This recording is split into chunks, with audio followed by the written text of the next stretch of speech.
Buenas tardes, muchas gracias a todos por su asistencia y especialmente a los invitados que tenemos esta tarde aquí para hablar de la vida interna de las orquestas sinfónicas. Desde la izquierda, Joan-Enric Lluna es primer clarinete de la Orquesta de la Comunitat Valenciana del Palau de les Arts, es fundador del grupo Moon Winds, director del Festival Residències de Música de Cambra de Godella, es director de orquesta, ha dirigido muchas orquestas en el Reino Unido y en España, sobre todo, también en Alemania, y tiene muchas grabaciones importantes y ha tocado con grandes músicos, con Marriner, con Noseda, con el Tokio, con el Brodsky. Esther Vidal es ayudante de concertino de la Orquesta de Valencia, creo que la han visto muchos de ustedes en los conciertos. Es también primer violín del cuarteto, del quinteto Casulana, sí. Quinteto con piano Casulana, que lleva el nombre de una compositora que fue la primera que publicó música, una compositora italiana del Renacimiento tardío exactamente. Es miembro del Collegium Instrumentale, ha sido solista en numerosas ocasiones, tanto en la Orquesta de Valencia como en otras orquestas, y estuvo en la Honde, que fue Los tres hemos estado en la Yo Honde. creo que los tres, ¿no? Coincidimos además. Esa es una buena historia para hablar Hay muchas historias que de la contar Honde, porque hay muchísimos músicos en activo actualmente que proceden y algunos, una orquesta que hizo en fin, mucho bien. y algunos muy famosos que estuvieron en la Honde, sí, yo creo que fue muy importante.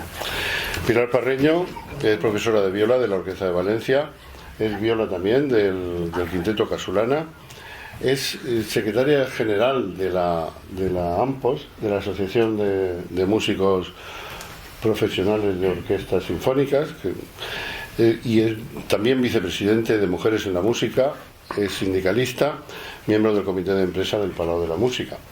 Esta actividad sindical es muy interesante también para comentar en relación con la vida poco conocida por los aficionados de las orquestas sinfónicas. Yo creo que todos los que estamos aquí hemos asistido con frecuencia a conciertos sinfónicos y hemos visto la orquesta tocar, los atriles perfectamente colocados, el piano en su sitio cuando lo hay, el director, todo el mundo con su partitura, los instrumentistas de arco moviendo el arco de manera uniforme.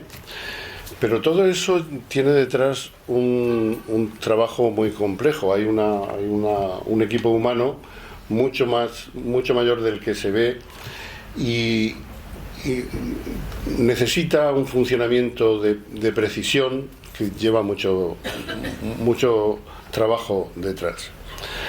Las orquestas necesitan una gestión económica y de personal importante porque es un colectivo amplio. Organizan audiciones para seleccionar al personal que ingresa en las orquestas. Esto se suele hacer con paneles o cortinas, como no sé si han visto recientemente la película Tar, donde aparece también alguna audición. Es exactamente eso, ¿eh? El tribunal que juzga escucha sin ver a la persona que está tocando, porque si la conocen o no, en fin, o su mero aspecto físico les puede influir en la decisión.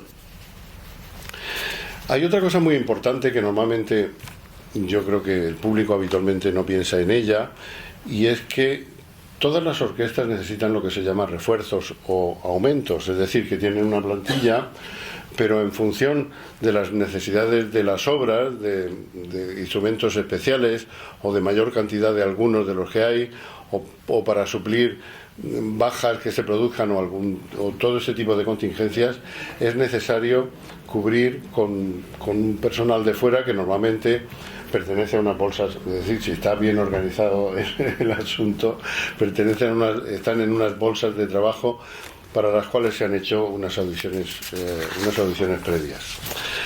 Luego también hablaba antes de los arcos que van todos igual. Esto no es una especie de milagro, sino que existen unos signos que se ponen en las partituras y las partituras tienen que estar bien preparadas, indicando cuando toca arco arriba o arco abajo, porque no suena igual la música de una manera que de otra y debe sonar toda igual. Luego, normalmente hay algunas personas encargadas del archivo, que son los que se encargan de proporcionar el material para que puedan leer las partituras los profesores, las particheles, las partituras y todo ese material. Es muy complicado de tener a punto, porque hace falta que haya cada partitura en cada uno de los atriles en su momento. Y cuando una obra no está en el archivo de la orquesta y se va a tocar, es necesario pedir los materiales, tenerlos a punto en su momento y, en su caso, pagar los derechos de autor cuando son compositores que tienen todavía los derechos de autor vigentes. Hay otros que han pasado al dominio público. Luego, en fin, hay otras muchas cosas, la gestión de grabaciones y retransmisiones. Cuando una orquesta también sale fuera, pues es un colectivo importante, necesita unos medios de transporte que hay que coordinar adecuadamente. Hay instrumentos que se transportan con mayor dificultad que otros, por ejemplo los contrabajos y el arpa, pues, claro, por supuesto, los timbales, porque normalmente los violinistas o los violas viajan con su instrumento con una relativa facilidad, pero bueno, por ejemplo los violonchelos necesitan un billete de avión especial para el violonchelo, que suele ir en un asiento como si fuera una persona más. Bien, todo este tipo de cosas es importante, como en los casos en que se hacen giras o se hacen conciertos fuera del local habitual de residencia de las orquestas. Hay que hacer una inspección previa y recabar también el material que sea necesario, si hay atriles, el tipo de asientos, etcétera. En fin, todo eso. Estos son algunas pinceladas de todo lo que supone, o de algunas de las cosas que supone la vida interna de una orquesta. Pero vamos a dar la palabra a nuestros invitados, y yo preguntaría en primer lugar a Joan-Enric Lluna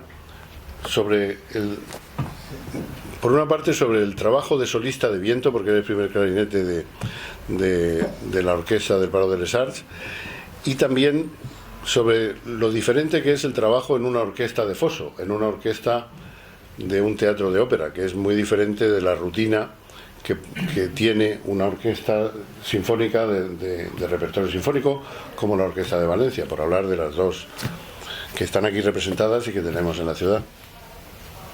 Bueno, gracias, Manolo. Bien, a ver por dónde empezamos. Ser músico de orquesta en general significa formar parte de un equipo. Por lo tanto, saber adaptarse y saber aportar tu talento, tu experiencia, y por otra parte saber escuchar. Eso es muy importante. La situación ideal de una orquesta sería hacer música de cámara, pero grande. Y idealmente una orquesta debería funcionar sola. O sea, independientemente del director que venga o directora, debería de poder tocar sola, porque ya los músicos tienen suficiente capacidad para tocar juntos. El director o la directora dará su versión. Pero, vamos a ver, si me enrollo mucho me lo dices, ¿sí? No, adelante.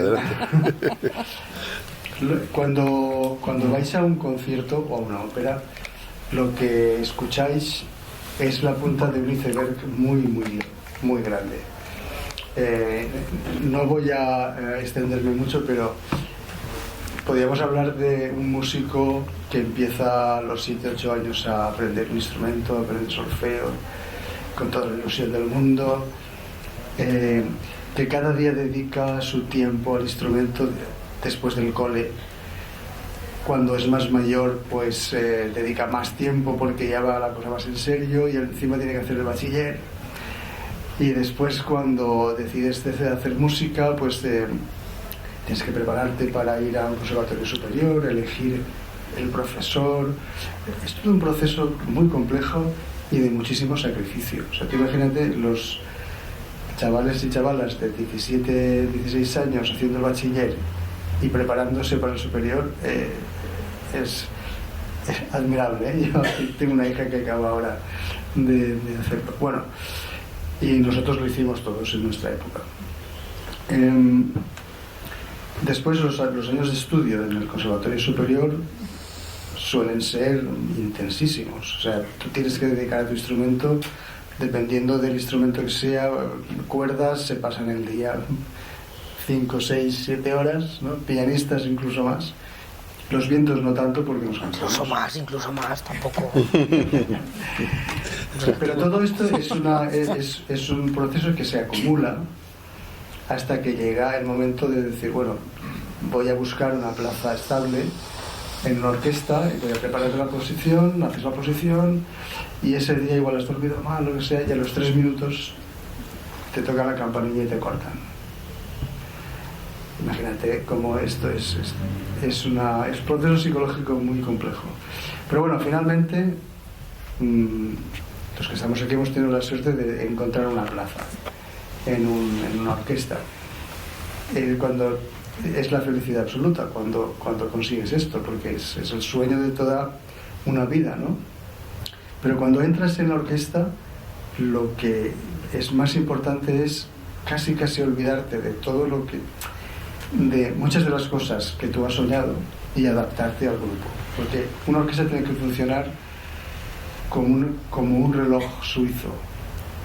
Es una maquinaria donde cada persona cuenta y cada persona tiene que actuar exactamente como se espera que tenga que actuar para que aquello funcione, ¿no? Bien, Manolo me ha preguntado la diferencia que hay entre una orquesta de ópera y la sinfónica. En Les Arts hacemos sinfónicos, pero sobre todo hacemos ópera.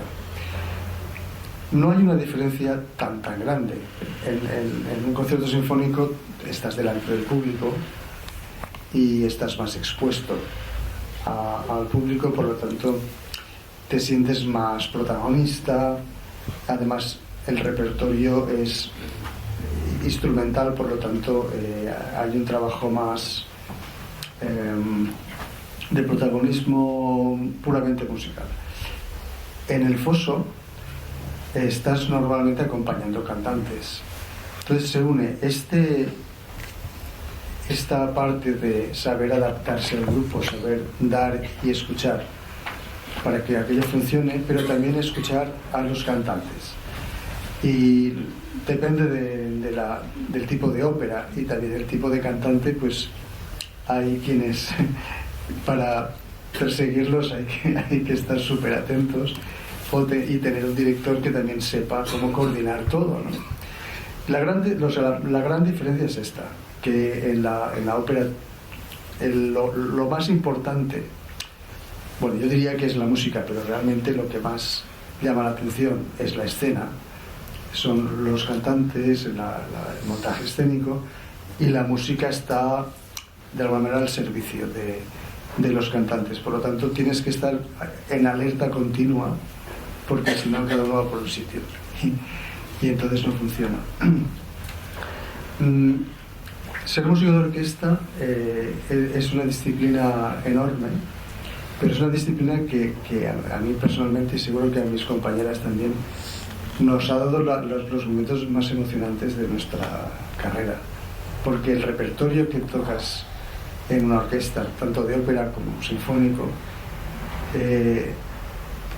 es el gran repertorio, y con tu instrumento puedes tocar obras maravillosas, pero una sinfonía de Mahler, como hicimos el otro día, o de Brahms, o ahora vamos a hacer Don Giovanni o Tristán, es música inmensa. Entonces, en ese sentido, es un trabajo muy sacrificado, pero con una recompensa enorme.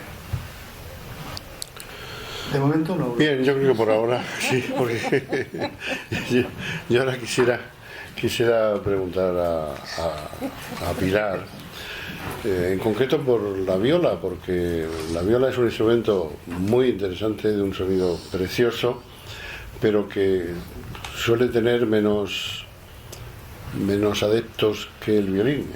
Quiero decir, hay muchos estudiantes de violín, hay muchísimos violinistas, y es más difícil encontrar violas, y en las orquestas siempre parece que hay más dificultad para encontrar buenos violas. Bueno, esto parece o es una leyenda, pero más o menos es lo que se dice. Y luego me interesa que nos hable algo también sobre el trabajo sindical en las orquestas y los derechos de los... Bueno, hay también muchísimas cosas. Sí, los derechos de los músicos, las enfermedades profesionales, en fin, hay mucho tema. Hola, buenas tardes. Gracias por invitarnos. Eso es lo primero que quería decir. Muchísimas gracias por invitarnos a esta mesa y felicitaros por estas iniciativas de charlas y que tengáis mucho éxito. Os lo deseamos. Bueno, en relación a lo de que la viola es un instrumento que no hay profesionales. No he dicho que no haya, digo que parece que hay... Parece que haya pocos, pero tampoco no creo que sea es el caso. Quizás en el pasado, yo recuerdo cuando empecé a estudiar, pues todo era muy precario, no había instrumentos, no teníamos las mismas facilidades que ahora, ¿no? Ahora mismo, bueno, la viola sabéis que es un instrumento un poco más grande que el violín, con lo cual empezar un niño con un instrumento tan grande siempre es más complicado porque es más costoso, ¿no? Y quizás por eso en la actualidad, en el pasado, pues igual no había tanta gente tocando la viola, pero yo creo que en la actualidad sí que lo hay, porque además los niños empiezan ya, porque antiguamente se empezaba normalmente tocando el violín por esta causa o por otras. Yo puedo contar que cuando yo empecé a estudiar no había profesor de viola en el conservatorio, había un profesor de violín y luego él ya veía. Bueno, al menos en España, estoy hablando de lo que conozco, ¿no? Pero creo que en la actualidad la cosa se ha revertido bastante. Quiero decir, los niños ahora pueden adquirir instrumentos de mucha calidad, de un tamaño pequeño, con lo cual creo que hay mucha gente estudiando la viola en este momento y además el nivel ha subido espectacularmente. Por otra parte, sí que es verdad que la viola, el repertorio clásico es menor, ¿no? Entonces también es verdad que por eso el público desconoce tanto la viola es menos conocida que el violín o el piano o el violonchelo yo creo que en tercer puesto el violonchelo. Y yo creo que es debido al repertorio, ¿no? Quizás el repertorio no es tan solístico y por eso se ve menos en las salas de concierto. De hecho, grandes solistas de viola pues no pueden no son igual de visibles que los de violín. En cualquier programación encuentras muchísimos, a lo largo de la programación, cantidad de conciertos de violín, de piano y tal, pero de viola menos. Pero creo que el repertorio del siglo XX es cuando ha aumentado y claro, el siglo XX tampoco, o el siglo XXI tampoco tiene tanta aceptación por el público. Pero yo creo que sí que hay instrumentistas. Y bueno, el trabajo sindical, pues está todo por hacer. En realidad, en general en las orquestas. Yo soy también, como ha comentado, estoy en la Asociación de Músicos Profesionales de Orquestas Sinfónicas desde su inicio. Esta asociación, hemos cumplido 15 años, estamos celebrando los 15 años este año, y por eso puedo hablar en general. En Valencia, por ejemplo, toda la Orquesta de Valencia hay una gran afiliación a los sindicatos, pero en el resto de España no es así. Por ejemplo, en Valencia tenemos 2 orquestas. En mi orquesta el 90% del personal está afiliado a algún sindicato. En cambio, en el Palau de les Arts, pues en la Orquesta de les Arts es otro mundo, ¿no? Creo que es muy necesario el trabajo sindical porque la profesión del músico ha estado muy denostada desde siempre, al menos en este país. Siempre ha sido un trabajo muy mal remunerado. Ahora ya no estamos así, pero ha sido porque se ha luchado mucho y sobre todo a nivel sindical. Pero ha sido una profesión que ha estado muy denostada. O sea, nuestros compañeros ya jubilados, algunos de ellos trabajaban en la orquesta, tenían que hacer 1000 historias más después de salir de tocar. Quiero decirte que todos los derechos que tenemos ahora se han conseguido a través de los sindicatos. Y sobre todo lo más la asignatura pendiente es el tema del reconocimiento de las enfermedades profesionales, ya que vosotros, como ha dicho él, veis una cosa, salimos todos con el frac, con el traje de gala, pero detrás de eso hay muchas otras cosas, y entre otras cosas también hay sufrimiento, porque hay muchas enfermedades y muchas patologías y trastornos que podría estar aquí mucho tiempo contando, pero que no están reconocidas y que causan mucho sufrimiento a las personas que las padecen. Perdón, ¿no están reconocidas como enfermedades profesionales? Sí, no están, y ni siquiera eso. Bueno, en realidad es que esto daría para una charla completa. Sí, claro. Pero sí que es verdad que hay muchas que están reconocidas en el listado de enfermedades profesionales, pero no específicamente. Entonces, a nadie, a ningún médico, se le ocurre que un violinista, tú vas con una tendinitis que es por repetición, en el listado de enfermedades profesionales dice movimiento repetitivo, tal, como por ejemplo carniceros, pescaderos, no sé qué, pero no ponen músicos. Claro, a nosotros nos ven como que nuestro trabajo no requiere esfuerzo y requiere muchísimo esfuerzo. Somos como los deportistas de élite, pero del músculo pequeño. Quiero decir, entonces esto es una asignatura pendiente y en ello estamos trabajando muy duramente desde la asociación y desde los sindicatos también. Y pues no sé, puedo contar muchas cosas, pero creo que es mejor. Bueno, puede ir saliendo luego la conversación. Sí, no hay muchas cosas más. Yo cuento las cosas bonitas y tú... Yo las feas. Bueno, por seguir yo quisiera preguntar a Esther sobre la función del concertino en una orquesta, que es algo muy importante, y que nos explique en qué consiste. Bueno, buenas tardes y gracias por venir. También quería decirlo, y gracias a mis compañeros, a Manolo. Bueno, pues el concertino pues es, como si dijéramos, el segundo de a bordo. Es el encargado, se supone, después del director. Digo se supone porque en muchos casos tiene que estar por encima de él para que las cosas funcionen. Las cosas son así, ¿no? Entonces es el que se encarga un poco, es como un poco el punto de encuentro de todos, de todo el grupo, para que podamos pues ir juntos en un momento determinado o en cuestión de lo que decía Manolo, de los arcos. Él es el que decide qué tipo de arco debemos hacer para que una frase determinada funcione mejor de una forma que de otra. Y bueno, es el que se encarga generalmente de tocar el papel más complicado, los solos más grandes. Y bueno, básicamente pues esto es el segundo de a bordo, de más importancia de la orquesta es el concertino. Sí, bueno, hasta el punto de que en el siglo XIX, cuando todavía la figura del director no estaba muy extendida, era quien dirigía. Exacto. Sí, existen orquestas, por lo que ha dicho antes Joan, que hay orquestas, generalmente conocemos orquestas de cámara que funcionan solamente con el concertino, pero hay orquestas sinfónicas también, no me acuerdo cómo se llama. Van Dart, ¿no? Van Dart. No, bueno, Van Dart y esta francesa, hay una francesa también que... Le Dissonance, que tocan sin director, pero tocan La Consagración de la Primavera, en fin, cosas de estas así que parecen un poco impensable, ¿no? Pero, sí, pero se puede y lo hacen muy bien, además. Y el solista... Es fenomenal. No me acuerdo ahora del nombre, no, el violinista. Es un violinista extraordinario. Sí. Magnífico. No, entonces parece que no, a mí me sorprendió la primera vez que lo vi, que me lo enseñó un compañero, pero realmente la verdad es que muchas veces, yo lo pensaba esta mañana, en el ensayo de esta mañana, yo pensaba, cuando hay un pizzicato o una entrada, todos miramos al concertino, claro. ¿no? Si el concertino en ese momento lleva el mismo papel, es muy importante, más porque la acción del arco es mucho más precisa para mí que la batuta. Totalmente. Entonces, cuando el concertino no lleva lo mismo, miramos al solista. O sea, es muy importante el trabajo del grupo. No es solamente... Y me imagino que los vientos haréis lo mismo. Sí. Para atacar perfectamente. Sí, hay una especie de sincronización de movimientos, sobre todo los que están delante, flautas, que son los que más se ven. En los momentos críticos decidimos, da tú la entrada. Y muchas veces cuando es un tutti miramos al concertino también, es la referencia. Y yo creo que el director, hombre, depende, en la ópera el director es muy importante porque hay muchas... Es la conexión. Hay más elementos que... Exacto. Claro. Pero en la música sinfónica yo creo que el director es más importante su trabajo en el ensayo. Claro.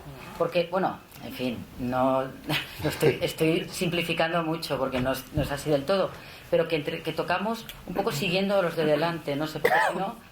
Si alguien se sale del grupo, aunque toque muy bien, no funciona. Hay que ser muy humilde para tocar en una orquesta, ¿no crees? Bueno, sí, los solistas no. De hecho, no. De hecho, en algunas ocasiones, yo creo que depende de la cultura. En las orquestas en España o en Francia, que son bastante diferentes, funcionan de una manera bastante diferente a las anglosajonas, se hacen unas pruebas y gana el mejor, que esto es una cosa bastante subjetiva. Mucho. O sea, el que mejor, más perfecto toca, o el que más, en fin. Pero después, cuando se pone dentro del grupo, a lo mejor ese mejor no funciona, porque Exacto. va a su bola. Sí, sí. Y lo que se trata es de hacer equipo. Claro, pero por eso suele haber un periodo de prueba luego en la orquesta después de la... Sí, ¿no? sí. Ahora hay periodos de prueba de medio año, de un año. Claro. En la cultura anglosajona, bueno, en Londres, que es lo que conozco más, eligen a 5 o 6 candidatos y los tienen tocando por programas y van eliminando los que no funcionan bien hasta que se quedan con la persona. A veces es un proceso largo, pero mucho más realista que elegir a alguien que te parece que sea el mejor. O sea, es un trabajo de equipo. Hay que tocar bien, pero hay que saber tocar con los demás. Eso es lo más importante de todo. Sí, pero el concertino es importante, tener- muy importante. Sí, tener mucha claro. El concertino es flexibilidad, fundamental, sí, sí. tener una mente muy abierta, porque hay directores que vienen con una idea en la cabeza de cómo quieren que suene, porque han estado meses y años pensando en esa obra, y el músico a lo mejor está leyendo o se la preparó la semana anterior.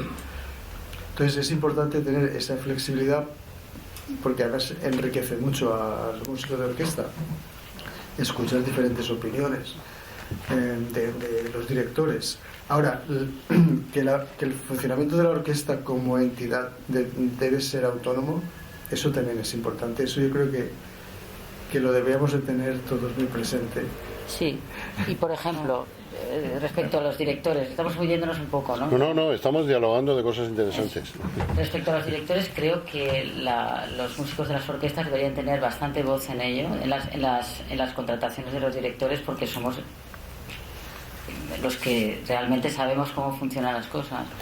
Sí, de hecho hay orquestas en las que la contratación del director se decide exclusivamente por parte de los músicos, como es el caso de la Filarmónica de Berlín o como es la Filarmónica de Viena, que tiene un funcionamiento autónomo, es decir, que es un organismo que funciona autónomamente entre los músicos, que eligen una directiva que es la que dirige el día a día, y las decisiones se toman por votación.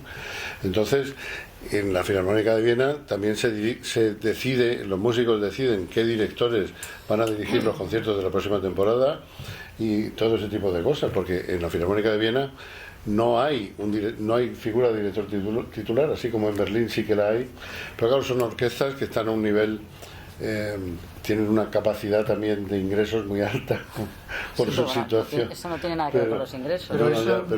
Pero Sí con la autonomía quizá, ¿eh? No lo sé. Cuando he hablado de la diferencia de dinámica de las orquestas de los países mediterráneos y las anglosajonas o nórdicas, una de las diferencias más grandes es de dónde sale el dinero para mantenerlas. En los países mediterráneos, en España, en Francia, en Italia y en parte en Alemania también, el dinero siempre es público. Entonces el músico se convierte en un trabajador del ayuntamiento o de la Generalitat o del Ministerio de Cultura.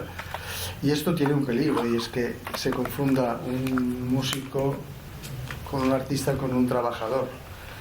Yo viví 26 años en Londres y toqué con orquestas de allí continuamente, y allí la tradición es que el dinero mayormente es privado. Entonces son las orquestas, excepto la BBC, son privadas, son cooperativas.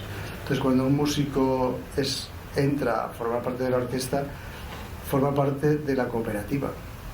Por tanto, esta es tu empresa, tú eres absolutamente responsable del futuro de esa orquesta. Y esa responsabilidad que asumes, porque de ello depende tu trabajo, marca una gran diferencia con este otro concepto de trabajador que bueno, puede ir muy bien, ¿eh? O sea, Yo tengo otra idea de eso. pero corremos el peligro de que se trate a un artista como un trabajador. Y eso, no sé si la dinámica de la música es completamente diferente a la dinámica de otros trabajos. Sí, no, yo Entonces, quiero... aquí hay una perdón, acaba. diferencia de dinámica. Sí, no, yo quería decir algo de eso antes de pasar la palabra a Pilar, porque yo sí que he vivido por mi experiencia personal que muchas veces los responsables administrativos de las orquestas no entienden el trabajo de los músicos, igual que en algunos casos los políticos, recuerdo hace tiempo, han hecho declaraciones muy poco adecuadas sobre el trabajo de los profesores, en el sentido de que tenían pocas horas de clase, como pensando que eran equivalentes a las horas que hace un funcionario en un despacho, y eso es muy distinto porque hay unas horas de preparación. Los músicos de las orquestas necesitan horas de preparación en su casa, y tiene que ser así y no puede ser de otra manera, porque no se conseguirían mejor resultado haciéndolos ensayar 8 horas al día. Sería infinitamente peor. Entonces existe una gran incomprensión muchas veces por parte de los responsables administrativos, y yo diría de los políticos, y sobre todo de algunos políticos, sobre el trabajo de los músicos. Es la gran lucha siempre, cuando cambia el gobierno, tenemos siempre en el comité de empresa la gran lucha de explicar que no podemos ensayar 8 horas seguidas, porque a los 4 días estaría todo el mundo de baja o ya totalmente inhabilitado. Bueno, respecto a lo que tú decías, sí, se corre el peligro de que nos convirtamos en trabajadores. No sé, es que eso no es ningún peligro, somos trabajadores, y eso es el peligro para mí, que pensamos que no lo somos, y por eso hay tan poca tradición asociativa y tan poca conciencia de que somos trabajadores. Mira, respecto a lo de las orquestas británicas, tengo una anécdota que me contó una amiga común nuestra, Belén Franco. Cuando trabajaba en Ibermúsica, con las orquestas por ahí, había un violista de una orquesta británica, no recuerdo cuál, que lo encontró llorando en una escalera y le dijo, bueno, ¿qué te pasa? No sé quién era el nombre, y le dijo que se había caído y se había roto la muñeca, y dijo, es que tengo a mi hija en la universidad. Esa persona estaba llorando porque ya no lo iban a llamar. Entonces el modelo británico, el anglosajón no me parece bien. No me parece bien. Peligroso. No lo comparto. Es diferente. Creo que sí, claro, pero para los trabajadores es terrible, sí, a nivel de estabilidad económica, laboral y todo, evidentemente lo tienen más difícil. Sí. Pero por ejemplo Alemania o Francia tienen una financiación, por ejemplo Francia tiene un 40% de financiación a las orquestas público, y Alemania tiene 144 orquestas públicas frente a las 27 que hay en España. Quiero decirte que no pensemos que en Europa es todo privado, no. Alemania, que es sospechoso de ser una cultura que no favorable a la sinfónica, a la música sinfónica, todo lo contrario, pues tiene 144 orquestas públicas. Sí. Entonces yo soy más partidaria de pensar que somos trabajadores del arte, pero somos trabajadores. Exacto. Sí, yo me estaba refiriendo a lo que ha dicho Manuel. Sí, es igual. Lo que suele ocurrir es esta falta de comprensión de los responsables políticos administrativos. Eso es un problema en algunos casos de gravísimo. Las necesidades de la dinámica de un músico. Sí. Que tiene, eso es supino, pues sí, porque bueno, hemos vivido nosotros tres, hemos vivido situaciones un poco sorprendentes, porque se intentaba exigir cosas a los músicos que eran absolutamente impropias de los, había que hacer músicos. Y también se prohibía a los músicos hacer cosas que deben hacer los músicos, como es hacer música de cámara dentro de su propio auditorio o con otros grupos fuera. Es decir, es absolutamente contra natura de lo que debe ser un profesional de la música, que se le impida tocar fuera de la orquesta a la que pertenece. Eso no tiene ningún sentido. Eso es debido a la ley de compatibilidades, la ley de compatibilidades se hizo en un contexto en el año 80 y algo, que era necesario hacer esa ley, probablemente no estaba bien en ese está momento. Pensada para otras cosas. Está pensada y hecha por otro tipo de personas que nunca imaginaron que un músico o un artista de cualquier ámbito pudiera ser un trabajador, entonces y menos público. Entonces esa ley está hecha ad hoc para ellos. Entonces, en las excepciones y a la ley de incompatibilidades, pues las enseñanzas artísticas o las disciplinas artísticas no están. Entonces, los políticos y los administrativos que nos gestionan se ciñen a la ley. Yo creo que en auditorios, en teatros y en orquestas tendría que haber gestores sensibles a lo que están manejando, porque si piensan que vamos a hacer 1.700 horas, no sé cuántas son, 1.400 y algo, que es lo que marca la ley, ensayando allí, pues es que no saben lo que es un músico ni lo que es una orquesta. Entonces tenemos esa lucha cada vez que cambia el político. Sí, no, por eso yo decía que es como el caso de los profesores, que una gran parte de su trabajo no es en el aula dando clases, sino haciendo otras cosas y preparando adecuadamente esas clases, porque si no es imposible que salgan bien. Pero yo creo que el problema es que se aplica un criterio con la actual ley de incompatibilidades que está pensado, por ejemplo, para aquella persona que está trabajando, un funcionario que trabaja en el departamento de urbanismo de un ayuntamiento y que se le prohíbe que esté trabajando en una inmobiliaria al mismo tiempo, porque claro, esto crearía un evidente conflicto de intereses. En el caso de los músicos no ese es el caso, excepto que se vayan a trabajar, a hacer horas a la orquesta de la competencia, por así decir, en detrimento de cumplir su trabajo. Entonces yo creo que hay una falta de visión, una falta de entendimiento de en qué consiste el trabajo de los músicos.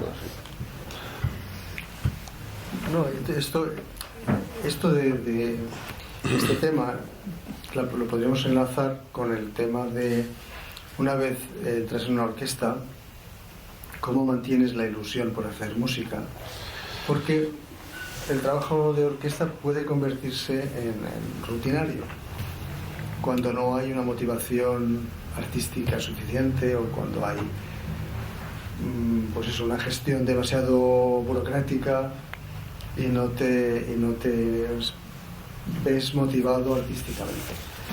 Entonces aquí, bueno, Pilar tiene, creo que, mucho que hablar de la parte psicológica de la vida del músico de orquesta, pero una de las cosas más difíciles es, después de un tiempo de haber entrado en una orquesta, mantener esas ganas de tocar, esa ilusión, y que no se convierta en un trabajo rutinario, porque eso va en contra del arte frontalmente. Hay un estudio por ahí, no recuerdo ahora cuál, pero que habla de eso, de que en general los músicos de orquesta estamos muy frustrados y poco satisfechos con el trabajo. Fíjate, es una cosa curiosa porque tú vas al conservatorio, te enseñan, la verdad es que aquí en España te preparan para ser solista y casi nadie llega a serlo, pero es una enseñanza que va enfocada un poco a eso, al menos antes, no sé ahora.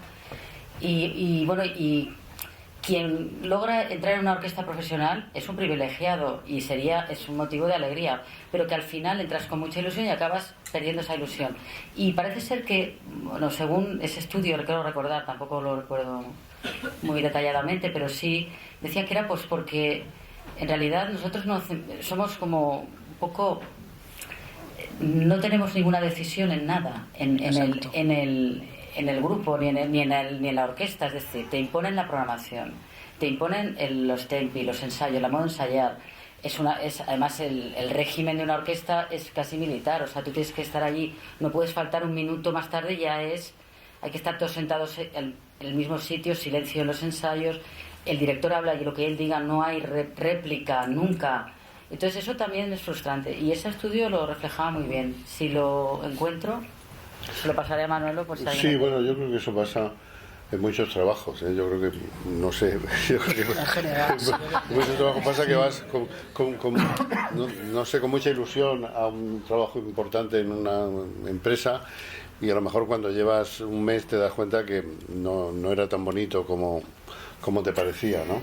Sí, porque hay fricciones, hay cosas, hay imposiciones de determinada gente, hay gente que se excede en el mando, etcétera, todo ese tipo de cosas. Claro, nuestro trabajo es hacer feliz a la gente. Sí, ¿no? Estoy completamente de acuerdo. Si nosotros no trabajamos a gusto, no transmitimos esa emoción, no funciona. No, eso está claro. Yo quería cambiar un poco el tercio porque quería preguntarle a Esther sobre una cosa que vimos que ocurrió el otro día, es que se rompió la cuerda de un violín. Así. Y estas cosas hay que tener en cuenta que, claro, el mecanismo o el engranaje de una orquesta es tan fino, tan complejo y tan grande que cuando falla un elemento puede venirse abajo todo lo que se está haciendo. Es decir, no sé, si a un ensayo falta alguien del último atril de los primeros violines, pues no es demasiado grave porque hay muchos más. Pero si falla el timbalero, que solo hay uno, y ese día ha tenido un accidente y no llega, es difícil hacer el programa que estaba previsto. Cuando se rompe una cuerda, pues depende de quién se le rompa también, claro. Pero el otro día es que lo vimos Álvaro y yo en un concierto y Sí, bueno, pues Esther nos lo puede contar.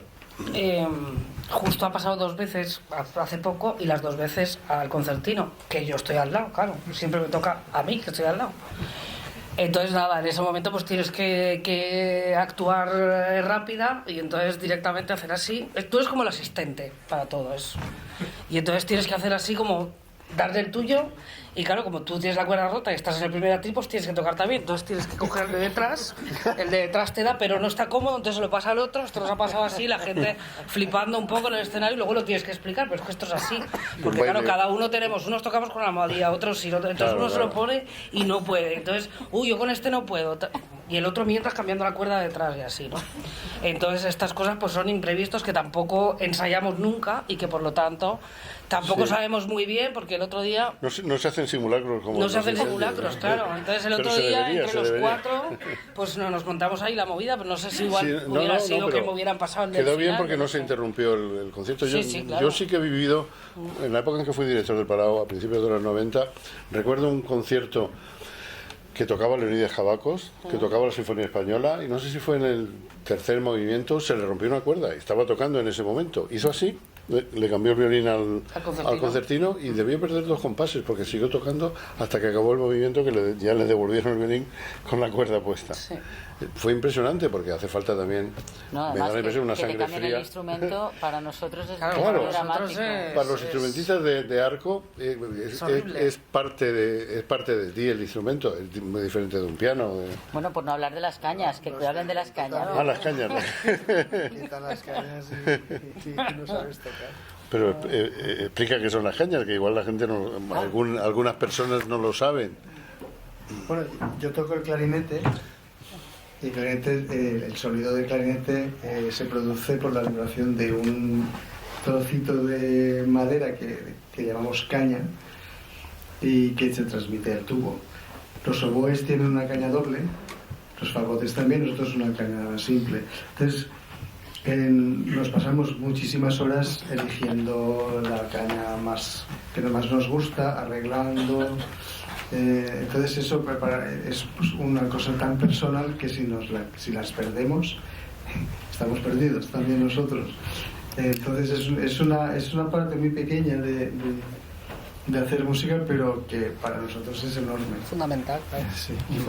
Y este fin de semana he estado en casa de... No puedes tocar con la caña del compañero porque es totalmente diferente a la tuya. El COVID.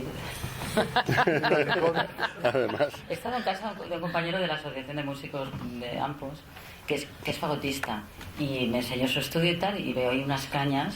Él se hace las cañas con cañas de verdad. O sea, y tiene... Es que no se imagina. Y luego la caña le dura 4 días. Y cuando una le sale buena, dice que se la guarda para el concierto. Claro.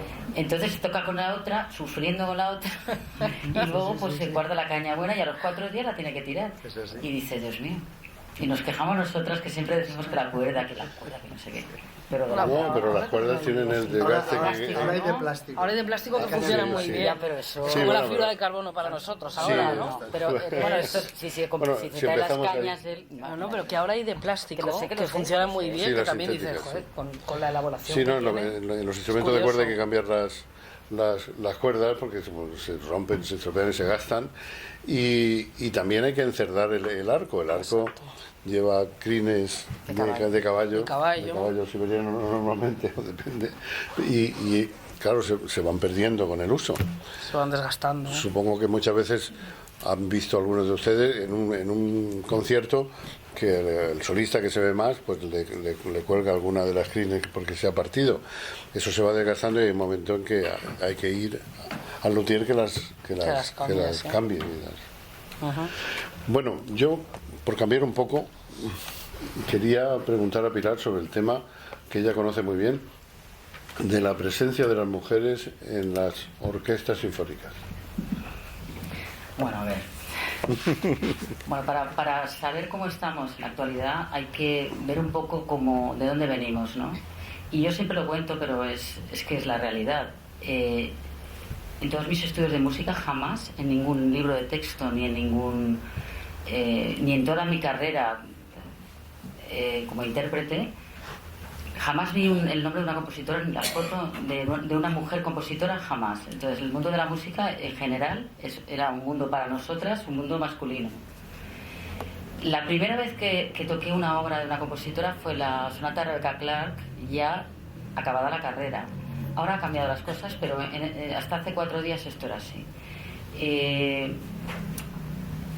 La realidad es que, aunque pensemos que haya cambiado mucho del pasado a ahora, los datos nos dicen lo contrario. Es decir, en los últimos estudios que hemos realizado en la asociación a la que pertenezco, la Asociación de Mujeres en la Música, demuestran que no es así. Hicimos un estudio sobre las plantillas de las orquestas, que es donde más pensamos que hemos avanzado en ese aspecto, y no, la realidad es que tan solo un 33% de mujeres estamos en las orquestas, pero lo más sangrante de todo son las programaciones.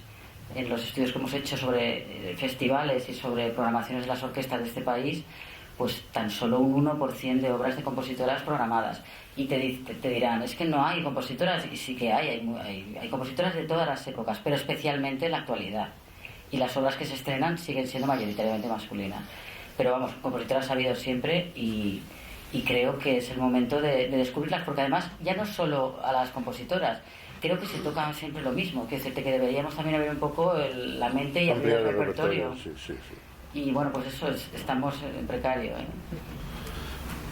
No sé si queréis añadir algo más sobre eso, o sobre alguna cosa, porque yo pensaba pasar la palabra al público para que digan, pregunten, sugieran lo que... Sí, hay una cosa que siempre alucino, de que si, por ejemplo, en la música actual, sea baladas o sea rock, bueno, los músicos y los cantantes con sus auriculares tienen una orquesta sinfónica donde todo el barullo de los distintos instrumentos pues es más clara.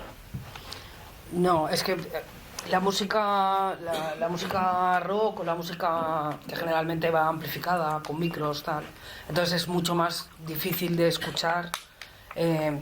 Una guitarra eléctrica suena mucho hacia afuera, pero si tú tocas no se oye, si tú no tienes no va hacia afuera, tienes que tener un monitor de retorno para poder escuchar.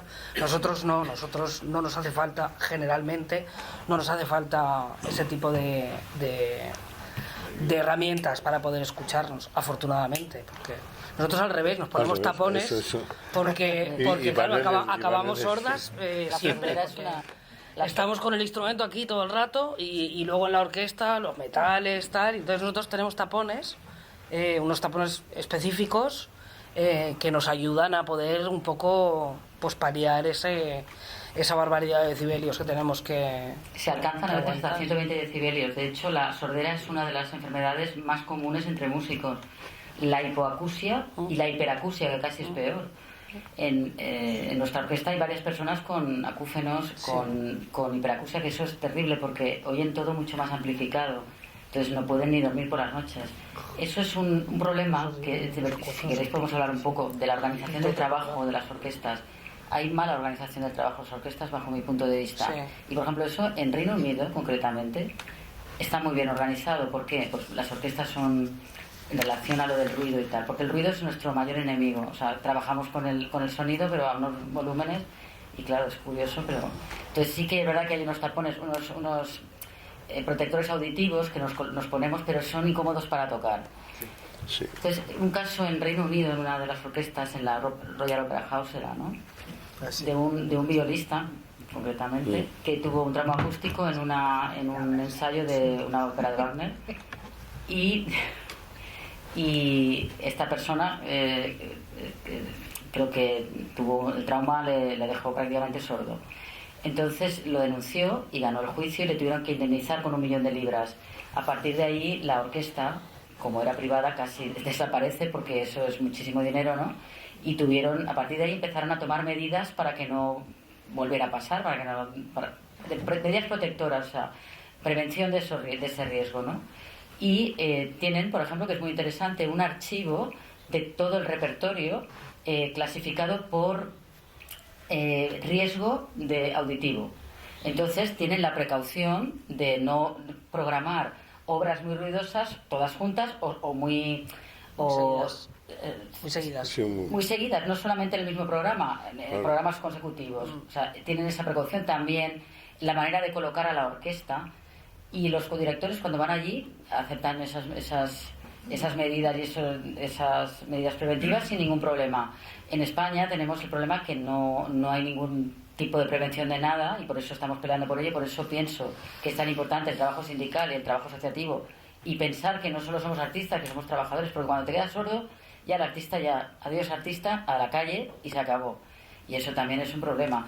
Entonces hay que programar y hay que organizar el trabajo de manera que no sea un riesgo para los trabajadores, ¿no? Para los músicos.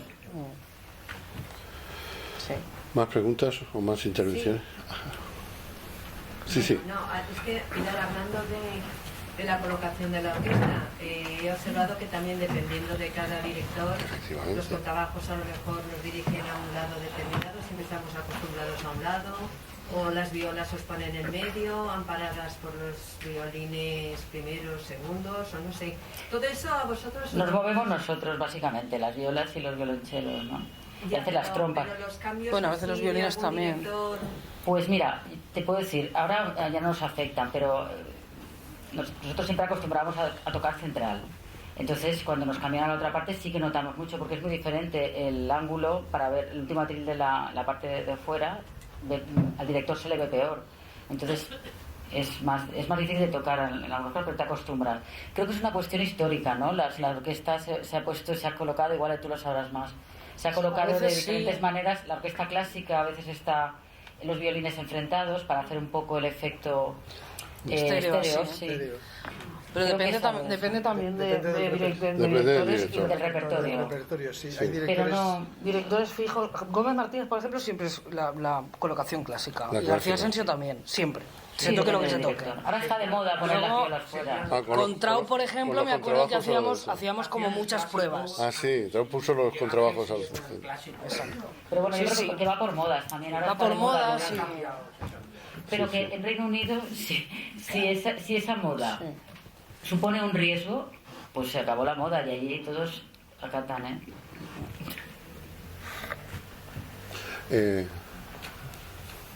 Sí. A ver si soy capaz de explicarme bien. Con respecto a lo que ha dicho Pilar de la figura del director de orquesta, a ver, yo creo, desde mi opinión y sobre todo creo que desde la más humilde de esta sala, que soy la que menos sabe, desde la instauración de las dos orquestas, tanto de la Comunidad Valenciana como de la Orquesta de Valencia, han tenido numerosísimos directores de orquesta y yo creo que todos afamados y buenos directores de orquesta. ¿Qué condiciones tiene que reunir ese director que a lo mejor a nosotros nos puede parecer extraordinario y un puntazo que sea el director de orquesta de esa temporada, para que la orquesta lo reciba bien? ¿Qué actitudes o cualidades tiene que tener? Cuando yo luego he leído reseñas en las que realmente el director ha terminado la temporada y no se le ha renovado porque la orquesta está de uñas con él. A mí eso me choca un poco, quizá desde fuera. Tema espinoso. Bueno, pero... Marroncito, pregunta marroncito. Preguntarle solamente una cosa a Esther, que también me ha parecido leer que tú has tocado en una orquesta de rock. Sí. Bueno, tocaba en un grupo de rock de chicas que se llamaba las Butterflies. Y estuve así unos añitos, lo que pasa es que, claro, pues tocaban todo el rato lo mismo y al final me cansé, la verdad, porque querían ensayar mucho. Pues hemos ganado mucho. Pero sí, no, fue una experiencia bien, Pero Pilar ha venido lo alguna. compaginabas, sí. Sí, No es que lo hacía... No, claro, tocaba así algún fin de semana y tal. Y tocaba con un violín eléctrico y hacían pues versiones de Mecano, de yo qué sé, de Los del Silencio, tal. Y bueno, pues ahí. Puntito rockero también, sí. Bueno. Está bien. Sí, no solo de Brahms vive el hombre. Exactamente. Ni la mujer, sí. Bueno, pues lo del director, yo creo que un director se enfrenta a un grupo humano donde hay gente con un nivel excepcional. Entonces tiene que ser una persona que esté un poco por encima, claro. Eso para empezar. No puede llegar alguien ahí que no... Y eso pasa muchas veces, que el director sepa menos que la mayoría de los músicos de la orquesta. Y luego tiene que ser una persona, desde luego, que empatice con el grupo humano, que sepa organizar bien el trabajo. Lo he dicho porque puedo contar algún detalle para que podáis entender lo que es la organización del trabajo. Por ejemplo, tienes que tocar una sinfonía y los trombones solo tocan al final, en el cuarto movimiento. Pues el chico empieza por el cuarto y los trombones se van a estudiar o se van... Y no tienes a los trombones toda la mañana sentados sin tocar ni una nota. Por ejemplo, eso es una parte de la organización del trabajo. No sé, empatía sobre todo, y sobre todo yo creo que tiene que tener pues eso, muchos conocimientos y técnica. La técnica para mí también es importante, porque si un director no tiene mucha técnica, según qué obras no es importante, pero hay obras que sí que es muy importante, que no se le entienda bien el gesto o que no conozca bien las obras, ¿no? Eso igual John, que toca y dirige. Sí, es que él es director, no quiero hablar más. ¿No? Igual. Mari. Bueno, sobre la pregunta concreta que ha hecho usted, no sé decirle, pero es verdad que un director titular, la parte psicológica, la empatía que tiene que tener con la orquesta es fundamental, incluso más importante que la parte técnica. Una cosa que yo creo que todos los músicos de orquesta deberían dirigir alguna vez para saber qué es estar delante de un grupo de profesionales que llevan más años que tú mismo haciendo música. Entonces, si no hay esta empatía o el director no tiene la capacidad de unificar criterios musicales y de hacer el trabajo dinámico y agradable, pues que al final, si repite muchas veces, al final los músicos se rebelan. Porque un músico de orquesta cada semana hace un programa y el director tiene que saber dónde está. Si un director es muy experimentado, lleva muchísimos años y es un artistazo y tiene unas ideas increíbles, sin hacer nada se ganará a los músicos. Pero si es alguien no solamente joven, sino menos experto, enseguida notarás que aquello no funciona.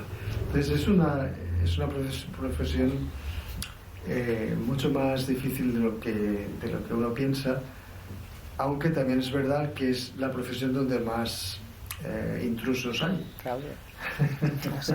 Porque entran otros elementos, ¿no? Es decir, hay directores que están triunfando y que no te explicas por qué, pero tienen otras cualidades políticas o sociales, lo que sea. O sea, es complejísimo. Y hay directores interesantísimos que están en casa. Bueno, no es una pregunta fácil de contestar. Eso es la capacidad de proyección pública, claro. Sí. Que es muy importante, ¿no? Claro. Sí.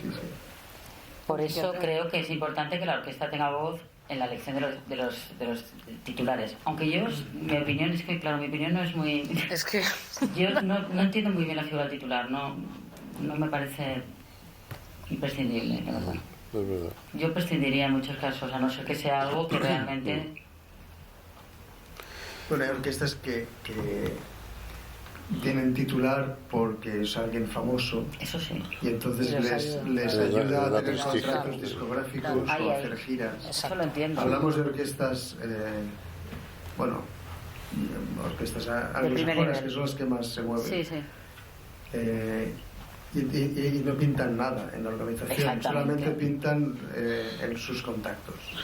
No, no, claro, y es la utilización del nombre, pero hemos dicho antes que la Filarmónica de Viena, que es una de las primeras del mundo, no tiene titular y realmente no lo necesita.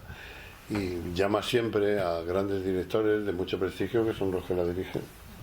Lo que hacen los directores, lo que hacen los directores titulares mucho, al menos aquí en España, es llegar y organizar todo. Y yo creo que lo que hacen en el Reino Unido sería mejor. La orquesta tiene que funcionar sin el director y no puede cambiar todo para luego a los 8 años o 4 años irse.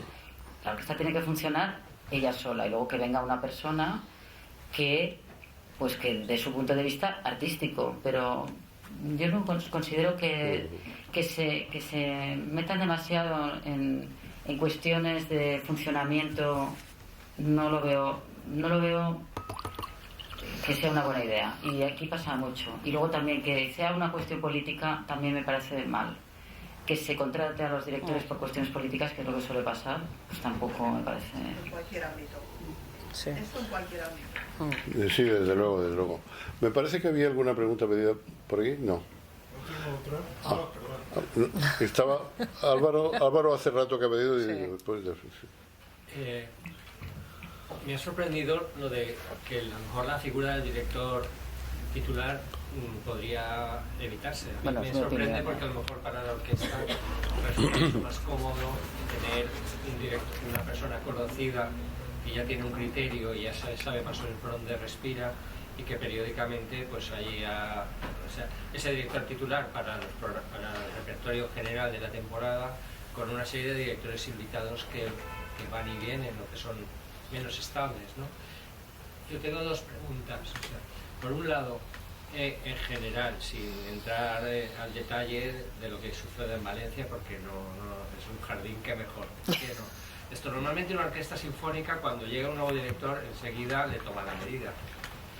Sabe, pues yo qué sé, si llega ahí con los deberes hechos y la obra preparada, o bien, pues yo qué sé, el típico director que no admite, muy autoritario, la antigua usanza, como pudiera ser ahora, bueno, o Muti, o directores carismáticos que consiguen esa empatía con el público y que realmente pues encandilan a la orquesta. La orquesta, cuando llega alguien así de nuevas, una figura muy consagrada, que todo lo que diga es amén, porque es quien es, ¿no? Normalmente cuando llega el director, un poco, ¿cómo son esos primeros ensayos en los que se le cataloga? Porque además los músicos tienen un alto nivel. Esa es la primera pregunta. Y luego, segunda pregunta. Una orquesta, yo me imagino que al final, con la rutina de los años, se convierte como en la plantilla de cualquier empresa, en la que, pues, yo qué sé, hay 80 trabajadores que llevan ahí unos cuantos años y que pues hay grupos más o menos afines, otra persona otras que van por su cuenta, que hay pues como también sus piques entre ellos, porque al final es natural en cualquier entorno laboral. ¿Cómo se hace para que cuando llega el momento de la verdad, pues el sonido salga empastado, uno se olvide no sé, y ponga al final el objetivo final de conseguir un buen concierto por encima de todo eso y que no repercuta en la interpretación? A ver, mira. Un poco largo lo que he preguntado. No, pero... No. Pero yo soy breve. Yo no soy como estos, que estos saben más. Yo soy más práctica. Mira, con respecto a la primera pregunta, te diría, sin que se me malentienda y que se crea que critique, bajo mi experiencia, 30 años que llevo en la orquesta y evidentemente que han venido varios directores titulares y tal, pues que generalmente esto es como siempre, pues a medida que tienes más confianza, pues van haciendo así, ¿no? Quiero decir, siempre los directores que vienen invitados siempre son como muy guays todos, ¿sabes? Son como muy amables, como muy, ¿no? Que está muy bien ¿no? Y luego a medida que un director que ha venido invitado varias veces, muy amable, de repente se convierte en titular, pues esa amabilidad a veces pues tampoco es tan amable, o pues te das cuenta que actúa un poco, en fin, pues lo que viene siendo pues esto, la confianza. Una vez que estás dentro de un sitio, pues vas, ¿no? Tienes como más, cuando vienes de invitado vas un poco más con cuidado para volver y, ¿no? Para que los músicos te apoyen, es mi opinión y creo que lo que he vivido durante de todas maneras, todos cuando estos viene un años, director, no sé si... Esther, Si estarás tratáis conmigo, igual. cuando viene un director de primer nivel, que es lo que decía él, yo creo que la gente, Sí, los sí, por músicos lo supuesto. respetan mucho. Claro, Y lo normalmente respetan en los general, directores yo de gran creo, nivel, no sé qué opinas tú, Sí. por lo menos los que, bueno, hay de todo. No. Yo lo respeto, yo creo que se respetan todos de gran Sí, nivel, pero me ¿no? refiero Lo que que pasa hay es un respeto y hay una admiración. depende también de la actitud que tenga esa persona, Admiración. sea conocida o no, ¿no? Si viene una persona X con no sé, una pedantería o una así, pues yo creo que principalmente somos personas, ¿me entiendes? Y me da igual que tú seas Tolón y yo sea Tilín, pero me parece que la empatía es lo más, quiero decir, la educación, y no somos niños pequeños, en fin. Eso, la primera pregunta. Y la segunda, que se me ha olvidado un poco. Las relaciones personales. Las relaciones personales, exacto. Pues evidentemente lo que tú has dicho. Nosotros ten en cuenta que somos un colectivo muy grande, 80, 90, depende, ¿no? Y que, pues es que estamos juntos todos los días. Yo con Pilar, que es mi hermana más que mi amiga, con Pilar paso más tiempo que con mi pareja, o con mis hermanas, o con mi perro.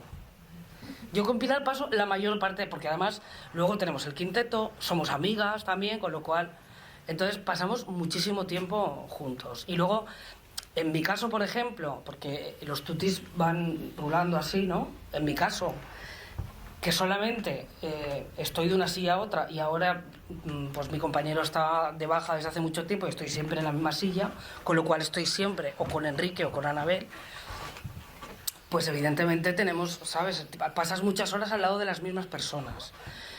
Al cabo de los años, pues es normal que a veces pues hayas tenido pues algún problema, ¿no? Yo soy una persona que no, o sea, huyo de los problemas, no me gusta nada, soy una persona, no me enfado nunca con nadie y sin embargo he tenido enfados con gente, ¿no? Y he tenido épocas con las que he tenido... Pues porque es normal, entonces siempre ha habido, pues a veces hemos tenido grupos que han tenido más conflicto con otros y luego pues gente que no tiene afinidad porque no tiene, en fin, es una cosa yo creo normal en cualquier trabajo y en cualquier sitio donde haya tanta gente. De hecho, junta, ¿no? hay grupos, hay cuartetos que no se hablaban entre ellos y cosas de esas. Y han estado Por lo que trabajando decías, de giras y tal, cada uno en un hotel. Claro, por lo que decías de cómo se resuelve eso luego en el escenario, pues ahí es donde entra la profesionalidad, porque tú tienes que, en fin, aunque la persona que tengas aquí no te diga ni mu, pues tú tienes que, le tienes que pasar la paginita igual, le tienes que, porque eso es ser profesional y ya está, y no pasa nada, ¿no? No hay más. Paco. Yo es que tengo una curiosidad desde hace... Bueno, desde la primera vez que fui a un concierto y vi la orquesta, y es una duda que pensé, ese día la pregunto. El tema es, ¿cómo se decide si un violinista toca en los primeros violines o toca en los segundos? ¿Qué criterios hay? Interesante. Porque yo no creo que sea que toque mejor. A ver, eso en principio, cuando una persona llega nueva a una orquesta, generalmente se suele empezar en los violines segundos porque ya está. No hay orquestas que, digo, estoy hablando de mi. De la orquesta nuestra. Por ejemplo, nosotros. En mi caso, ¿no? O ahora con las pruebas que se han hecho nuevas, lo mismo. También depende de cómo esté la plantilla, ¿no? Porque si hay más vacantes en los segundos que los primeros. Y luego con los años, en nuestro caso, por ejemplo, pues el director titular que había en aquel momento, pues decide que alguna persona tiene que pasar a la sección de violines primeros, y dentro de los violines primeros se hacen unas pruebas internas para los puestos de ayudas de solista y de concertino y de ayuda de concertino. Depende de cada orquesta, de cada... Eso es uno de los problemas que tenemos en la Orquesta de Valencia, que la provisión que se llama de los puestos no está regulada, entonces se hace lo que le da la gana al director titular y eso es lo que no puede ser. Entonces, en las orquestas que está bien regulado, suele haber las audiciones se hacen específicas para para violín primero o violín segundo, exacto. pero vamos, no tiene nada que ver con el nivel. Exacto. Tocar de segundo es igual de difícil que tocar de primero. Sí, sí. Es que no habéis acabado el reglamento. ¿Qué va? No me lo puedo creer. Primero cobra más que el segundo. Porque No. cuando yo estaba empezamos a hacer el reglamento. Sí que hay categorías, ¿eh? Están los solistas, ayuda al solista y concertinos. Sí, sí. Y hay categorías económicas. En Valencia también está mal regulado y hasta que no se regule, pues está... Claro. Sí. Bueno, cobran un poco más, pero no lo que debieran. Sí. Yo alucino cuando, por ejemplo, en conciertos de orquesta y solista, sea por ejemplo piano o sea violín, que entonces tiene gran mérito parte del director para conexionar, aparte de que el solista no toca con partitura. Si como la orquesta así, tú tienes un mérito tremendo, se debe de pasar más de media hora a poder conciertos de 30 minutos, por ejemplo. ¿Cómo lo soluciona la orquesta con el solista y el director? He entendido la pregunta.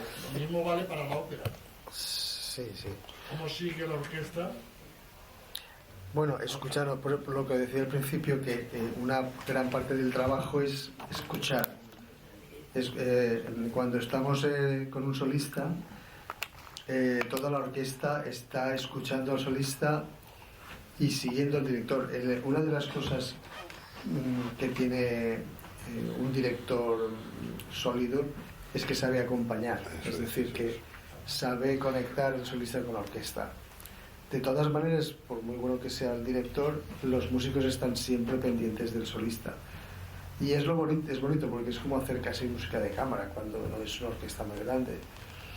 Y los solistas tocan de memoria porque se supone que tienen que tocar de memoria porque además cobran mucho dinero. No, pero por lo general, los solistas cuando tocan de memoria, que es en muchos casos, y los cantantes, claro, también, tienen la partitura en la cabeza. Es decir, que yo lo he visto en muchos ensayos, el director dice al 23 y el solista sabe dónde tiene que ir, aunque no tenga la partitura delante, ¿eh? No todos, no todos. Siempre hay excepciones a todo, pero vamos, digo que es lo más general. Sí. Por ejemplo, los pianistas es muy frecuente que no tengan la partitura delante. Porque, De todas maneras, lo de tocar de memoria es también un aprendizaje. O sea, Sí. nosotros somos lectores, pero los solistas aprenden de otra manera la música, es otra manera de aprenderlo. Y además la conocen la partitura muchísimo. Al detalle. Sí, no, es que es muy diferente porque el que se prepara un concierto para tocar como solista, pues lleva mucho tiempo trabajándolo y las orquestas están cambiando de programa cada semana normalmente.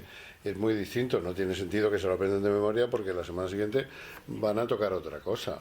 Y lo que se requiere ahí es facilidad de lectura para adaptarse. Os habréis fijado también que algunos directores dirigen de memoria. Exacto. Sí.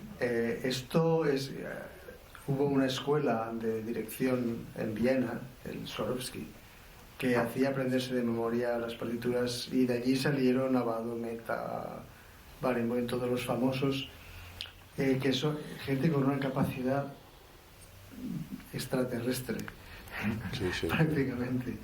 Es capacidad de la persona, pero también técnica de memorización. Hay técnicas de memorización que se utilizan para aprenderse pues un concierto de solista o una partitura de orquesta.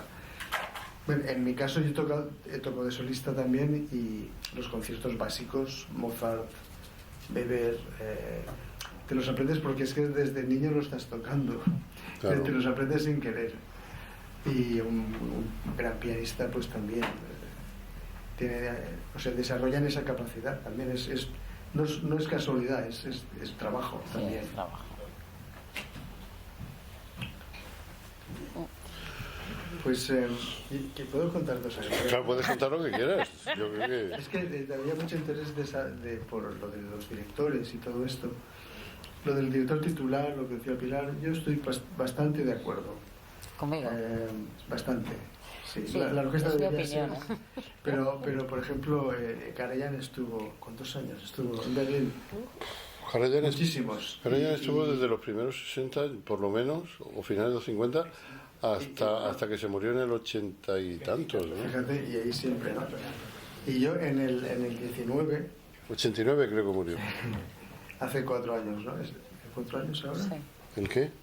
Estuve haciendo un proyecto en Berlín con la orquesta de cámara, Ah, sí, el de... formada por diferentes... Lo de Weber, músicos, ¿no? sí, de diferentes orquestas. Y había un trompa de la Filarmónica de Berlín, uno de los primeros trompas, que tienen varios. Y yo le digo, oye, ¿qué tenía Karajan que lo respetabais tanto y que hacía solo la orquesta de aquella manera? Y dice, yo tengo 40 años con Karajan. Y dice, no lo sé. No lo sé. Dice, él te miraba y con esa mirada ya sabías qué tenías que hacer. Sí, que se cuenta mucho que era muy impreciso. Artistas que tienen algo especial. Sí, sí. Y ya está. Y por eso son famosos y por eso nos atraen. Sí, sí. De Karajan contaban una anécdota que un músico un día se dirigió a él y le preguntó después de un ensayo, maestro, es que no sé muy bien cuándo tengo que entrar. Y Karajan dicen que le dijo, pues usted entre cuando no pueda más. Pero Acaba. no, la otra historia que casi es al revés. A lo mejor estabas tú en esta gira con cada... Ah, no, esto era con la Academy de Martin de Fields, que yo toqué muchos años con ellos. Y Neville Marner, que era el director que fundó la orquesta y estuvo tantísimos años allí, tocábamos una obra, el concierto de Elgar para violín, que es dificilísimo y muy difícil de dirigir. Hay una cadencia con trompas y timbales. Y Neville, pues ella estaba mayor y no se aclaraba. Sí, no se aclaraba. Pero era una persona tan lista que él sabía que nos aclaraba y nos dejaba a los músicos que nos organizáramos. Entonces el trompa dijo, yo aquí daré la entrada ahí. y el flauta, pues aquí. Y funcionó bien. Y el día siguiente íbamos de gira y en el aeropuerto nos encontramos y nos dice a un grupo de músicos, gracias por salvarme la vida ayer. Esta humildad es que es impresionante. Pero es así, los músicos pueden salvar la vida. Director también. Sí. Yo había oído, y ahora que tenemos profesionales aquí, que hay dos formas de dirigir. Que los germanos dirigen por delante y los latinos dirigen a tempo. ¿Es así o no es así? ¿Y en qué consiste eso? Más o menos. Pero ¿Eso qué significa? Eso depende de la orquesta. Hay orquestas que reaccionan un poquito tarde a la batuta. Nuestra orquesta, por ejemplo. Y la de Les Arts también. Y muchas orquestas alemanas. Es una manera de funcionar. Pero, o sea, es justo después de la batuta, pero juntos. Es increíble, ¿eh? Sí. Me parece milagroso. Hay directores que se asustan cuando vienen. Y se enfadan. Y No quiero están dar a lo nombres. mejor una hora ensayando para que toquen justo con ellos. Pero hay otros directores que tienen la costumbre de que la orquesta reaccione tarde y sabe que va a funcionar bien. O sea, una de las cosas que me enseñó mi profesor de dirección era confía en los músicos, que saben más que tú. Entonces, sí, depende de la escuela, sobre todo de la cuerda, el tocar un poco más tarde o tocar preciso. Sí, yo creo que es la cuerda. Es la cuerda, porque los vientos nos adaptamos. Y vosotros, por eso es difícil, ¿eh? Para un instrumento de viento, o el arpa o el piano, que es inmediato.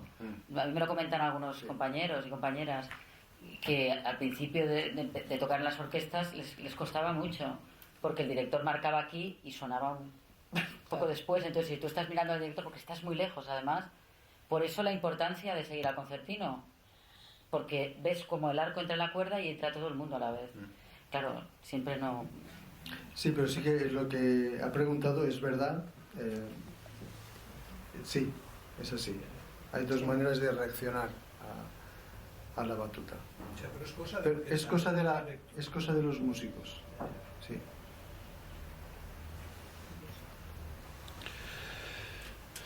Dos preguntas muy concretas para el señor Pilar. De los directores titulares principales que hemos tenido en Les Arts, ¿con cuál te quedas? Sin contar al actual, para no meter en Y hombre, luego, los directores, cuando hacéis conciertos sinfónicos, los directores principales que vienen, los invitados, que son bastante conocidos, ¿cuántos días ensayáis con ellos? Bueno, la primera pregunta, creo que toda la orquesta te contestaría lo mismo, Zubimeta. Por su calidad humana y artística. Laurie Marcel era un monstruo, dirigía todo de memoria, daba todas las entradas, todas las salidas, era absolutamente increíble. Pero la relación personal no era tan cálida, ¿no? Con Meta era tan cálida, por decirlo suavemente, no era tan cálida. Bueno, después ha pasado directores que yo me he encariñado mucho con ellos, por ejemplo Fabio Biondi, una persona fantástica, que sí, fue una pena que bueno, en fin, se metiera la pata y lo echaran, en mi opinión. Y la segunda pregunta que me has hecho es lo de los sinfónicos. ¿Cuántos días ensayan? ¿Cuántos ensayos? Lo normal es que se ensayen 2-3 días antes de un sinfónico. Normalmente 2 sesiones al día de 3 horas.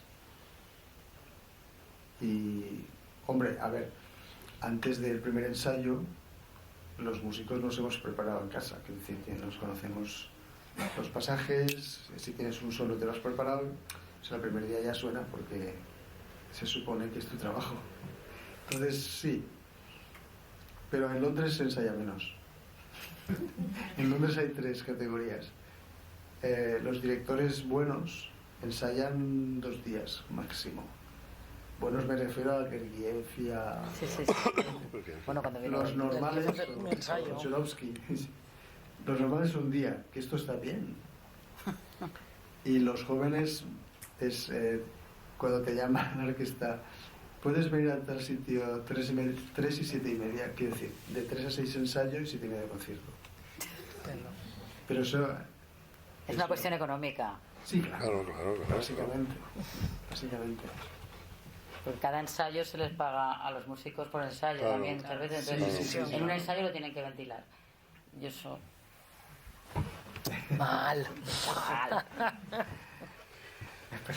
También estarás de acuerdo que a veces sobran ensayos, ¿no? Sí, también. Sí. Eso también, volvemos a lo de la organización del trabajo. No sé, una cosa que se puede montar en un día, pues te ponen 4 ensayos, y otra que necesita 4 ensayos te lo meten en un día. Exacto. Y así pasa también. Sí, ¿no? Y yo que he oído muchos ensayos en la Orquesta de Valencia, y tú lo sabes bien, a veces he oído, ha llegado un director, han pasado entera la cuarta de Brahms y estaba para tocar, Claro. Esto no ocurre siempre porque hay cosas, pero muchas veces, claro, además son obras que la orquesta se las sabe bien y todo eso. Es lo que decía Joan, sí. Porque hay una preparación previa, tú llegas al ensayo y ya tienes el papel, luego ya es darle forma. Y luego hay mucho repertorio que lo he visto con muchas veces, porque por ejemplo las sinfonías de Brahms son centrales del repertorio, es normal que las toques muchas veces. Bueno, si no hay nada más, ¿alguien quiere decir algo más? Si no, yo creo que ya hemos hablado, creo que ha sido suficientemente interesante y agradezco la asistencia especialmente de nuestros invitados en la mesa y de todos ustedes por su interés. Gracias a vosotros y gracias por la invitación. Muchas gracias, buenas noches.